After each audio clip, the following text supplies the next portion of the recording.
我琴日咧喺汕頭咧翻嚟香港觀塘嘅，我哋開咗一間咧天恩食堂。呢個善字咧係我親自所寫嘅，民以食為天，人以食為善啊！我哋咧藉著開呢個善堂咧，就食飯係服務咧觀塘一啲工廠區嘅社區嘅人民。但係咧，我哋每逢星期二、星期五都有派咗50份俾呢個觀塘區一啲貧苦需要嘅老人啊！等陣咧，你睇下我哋都送3種熱辣辣嘅午餐飯，你哋睇下嗰個視頻啊！多謝大家。呢個係我哋觀塘區嘅香港觀塘區嗰個天恩食堂，我大概咧成200個位嘅，所以咧每日咧喺呢度經營餐館。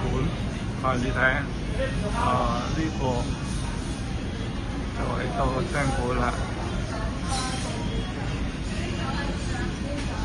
你睇下咧，廚房嘅師傅炒飯你睇幾萬個叫呢個咧就係我自己呢個以愛還愛，呢個就係我嘅理想，就係開呢個餐館服務社區。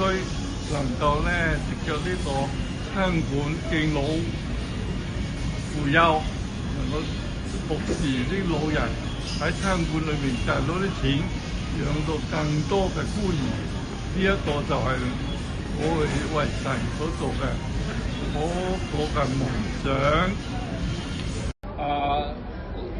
紅塘道1號天恩食堂咧都有2次嘅派飯。星期二、星期五派飯咧有50個飯盒，派俾啲老人家，大家一齊高興。多謝